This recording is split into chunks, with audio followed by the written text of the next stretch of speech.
बिस्मिल्लाहिर्रहमानिर्रहीम अस्सलाम वालेकुम रहमतुल्लाह। याहिया अफरीदी ने चीफ जस्टिस बनने के बाद जो इक़दामात किए उससे तो याहिया अफरीदी की जो अप्रोच है, माइंडसेट है, उनकी जो आगे जो डिसीज़न और उनके जो फ़ैसले और जो रिमार्क्स, ये तो ख़ैर रिमार्क्स उस दिन सामने आना शुरू हो जाएंगे जब वो पहला केस टेकअप करेंगे। उसको लाइव स्ट्रीम किया जाएगा तो पता लग जाएगा। देखिए, काजी फ़ाइज़ ईसा और इसके अंदर याहिया अफरीदी में एक बुनियादी फ़र्क तो नज़र आ रहा है कि कादी भाई जैसा तो पर्सनल हो गया था मंसूर अली शाह के साथ, मुनीब अख्तर के साथ, बाकी जजेस के साथ। एक दो उसके यार दोस्त थे, वो कह रहा था भाई इन्हीं के साथ ही रहना है, बाकी सबकी वो छुट्टी करा रहा था और सबके रास्ते रोक रहा था। काजी भाई जीसा ने तो बाकायदा प्लान करके मुकम्मल करके हुकूमत के साथ, ये शहबाज शरीफ के साथ और इस्टेब्लिशमेंट के साथ जो है मंसूर अली शाह का रास्ता रोका। हालांकि मंसूर अली शाह का क्या मसला था? और भाई मंसूर अली शाह पाकिस्तान के अंदर, पाकिस्तान में कानून की हुक्मरानी का चाहता है। पाकिस्तान के अंदर वो आइन की हुक्मरानी चाहता है। वो कहता है कि जो इस वक्त मैंडेट है इमरान खान का पीटीआई का, उसको मिलना चाहिए। आपने अगर एक बल्ले के निशान वाला फैसला दिया, देखिए ये अब सारे केसेस खुलने वाले हैं। ये सुप्रीम कोर्ट के गाटे फिट हो चुके हैं, उनके गले पड़े हुए हैं, वो गले की हड्डी बन चुके हैं, ना ऊपर आ ना नीचे जा रहे हैं। वो समझ नहीं आ रही है उनके, अभी अभी तक गले फिट हो चुके हैं।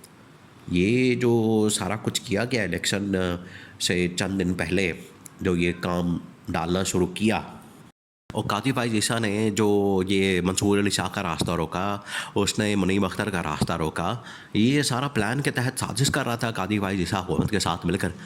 तो मंसूर अली शाह का कसूर ये था कि उसने कहा था कि हर फैसले के ऊपर अमल दरामद होना चाहिए। अब ये मंसूर अली शाह का कसूर बन गया, उसका जुर्म बन गया कि उसने आइन की बात की, उसने कानून की बात की, उसने सुप्रीम कोर्ट की बालादस्ती की बात की, सुप्रीम कोर्ट के फैसलों के ऊपर अमल दरामद की बात की। वो उसका जुर्म बन गया। तो गवर्नमेंट ने यह कहा, काजी तुमको रास्ता निकालो। काजी ने फिर जरदारी को कहा कि आप एक काम करें, शहबाज शरीफ साहब और जरदारी साहब के एक ऑर्डिनेंस निकालें और जजेस कमेटी के अंदर ये पूरी की पूरी इसकी तश्कील बदल दें। तो उसके बाद मैं अपना यार नीचे से कोई लाऊंगा जज, उसको ला के तो मैं सारे बेंच बदल दूंगा, सारे मैं केसेस अपनी मर्ज़ी के बेंचों के सामने लगा दूंगा। तो आके उन्होंने कहा कि अब वो हमने तरमीम भी करनी है, तो मैं एक्सटेंशन चाहिए ना। तो ये काजी भाई जैसा को एक्सटेंशन की लालच दी जा रही थी, उसको जो है वो गाजर दिखाई जा रही थी कि तुम खा लो। ये गाजर जो है वो नज़र आ रही थी। उनको नहीं पता था कि गाजर इन खाने के लिए नहीं देनी है, गाजर के साथ ही और ही कुछ करना है। तो काजी भाई जैसा को अपनी लालच एक्सटेंशन नज़र आ रही थी। उसने कहा 63 का फ़ैसला भी दो, अपनी मर्ज़ी का उसने बेंच बनाया। और इमरान खान ने उस वक्त कहा था कि ये उमर अता बंदियाल के दौर में कि ये जो पाकिस्तान में हॉर्स ट्रेडिंग है, पाकिस्तान के अंदर लोटा करेसी है। एक तो इमरान खान ने ये कहा कि आप सबसे पहले इलेक्शन जो होते हैं मुल्क के अंदर, ये हर मरतबा कंट्रोवर्शियल हो जाते हैं, मतनाज़ हो जाते हैं, उनके अंदर लोटा मारा होता है, उनके अंदर धांधली होती है, लोग मैंडेट चोरी करते हैं। और शरीफ ख़ानदान, जरदारी ख़ानदान तो इन चक्करों में पड़ते भी नहीं।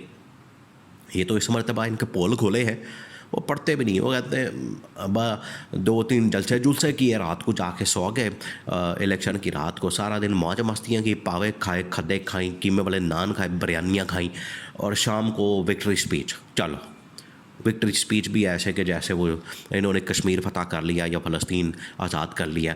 तो उसके बाद हुकूमत में इनको इस्टेब्लिशमेंट सारा मैनेज मुनेज करके दे देती थी हर जगह के ऊपर। इस मरतबा इन्हें थोड़ा सा इस्टेब्लिशमेंट ने कहा कि ख़ुद भी मेहनत करें। खुद मेहनत की है तो ये मांगने तांगने फिर आ गए। फिर लाहौर वाली सीट जो है नवाज शरीफ के बेचारे को भीख मांगने पर दी गई, मनसेरा वाली सीट फारग हो गई। तो ये इनका तो काम ही ये था। अब ये इन्होंने इलेक्शन भी चोरी किया, इन्होंने बाद में और भी काम किए। तो काजी भाई जीसा को इन्होंने कहा कि तुम ये ले लेना एक्सटेंशन, हमारे लिए ये एक हॉर्स ट्रेडिंग का रास्ता निकाल दो, हम फंस गए, हमने आईनी तरमीम करनी है, आईनी तरमीम हो जाएगी, तुम्हें हम एक्सटेंशन दे दें। काजी भाई जीसा आगे से यस सर करते हुए वो पहुँच गया। उधर से ऑर्डिनेंस निकला, उसने जो जजेस कमेटी की तश्कील है वो चेंज कर दी। वो आके मामला जो है वो सारा कुछ बदल गया। वहाँ से मंसूर अली शाह को निकाल दिया, वहाँ से मुनीब अख्तर को निकाल दिया। अब याहिया अफरीदी ने आके सबसे पहले तो मंसूर अली शाह को बहाल किया, उसके बाद जो उसको मुनीब अख्तर को बहाल किया। हालांकि जस्टिस मंसूर अली शाह इस वक्त सुप्रीम कोर्ट से सबसे सीनियर आदमी है, सीनियर जज है सुप्रीम कोर्ट का इस वक्त। लेकिन उसको चीफ जस्टिस ने बनाया। अब ये इनके अपने भी गले पड़ा हुआ है। तो याहिया अफरीदी को अब बनाया जा रहा है कॉन्ट्रोवर्शल, उसको बनाया जा रहा है मतनाज़। पीपल्स पार्टी आके कुछ कहती है, बिलावल कुछ कहता है, मौलाना आके कुछ कहता है, नून लीग वाले कुछ कहते हैं। तो अब कह रहे हैं कि हमने 27वीं तरमीम लानी है। अब 27वीं तरमीम इन लोगों ने क्या लानी है? ये तो 26वीं तरमीम भी इस वक्त बढ़ गई है और फंस गई है। 26वीं तरमीम करके इन्होंने जो काजी को एक्सटेंशन देनी थी, या इन्होंने जो गैर कानूनी गैर आइनी इक़दामात उनको वैलिडेट करना था, सुप्रीम कोर्ट के ऊपर हमला किया, इन्होंने आइन के ऊपर हमला किया। याहिया अफरीदी तो नहीं बात सुनेगा ये, याहिया अफरीदी ने तो नहीं बर्दाश्त करना ये। आप जब चाहे मुंह उठा के जो है वो सुप्रीम कोर्ट के ऊपर हमला कर दें, या आप जजेस के ऊपर हमला कर दें, या आइन के ऊपर हमला कर दें। तो याहिया अफरीदी ने तो ये बात नहीं सुननी।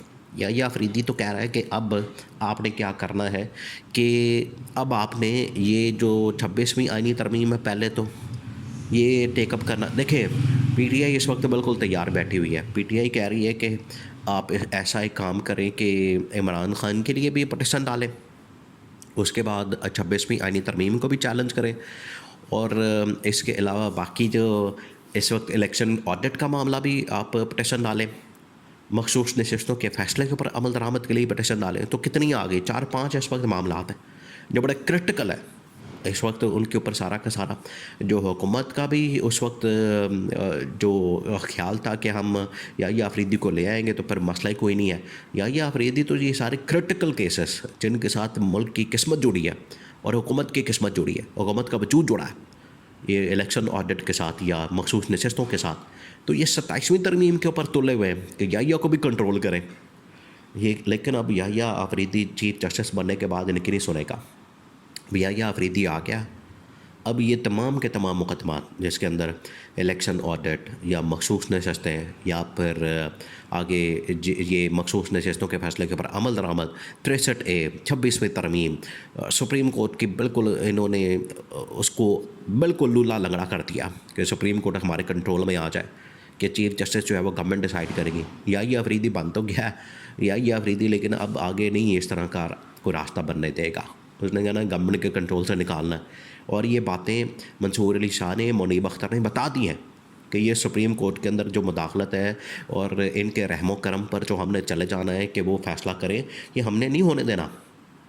ये तो सुप्रीम कोर्ट का एक अपना रूल है कि जो सीनियर जज होगा वो ऑटोमेटिकली चीफ जस्टिस बन जाएगा। हुकूमत ने आके इसमें लोच तला, हुकूमत को पता था कि अब ये मंसूर अली शाह आके हमारी मंजी ठोक देगा, इन्होंने फिर सारा ये गेम डाली। लेकिन याहिया अफरीदी पहले दिन ही वर्किंग डे पर छा गया है।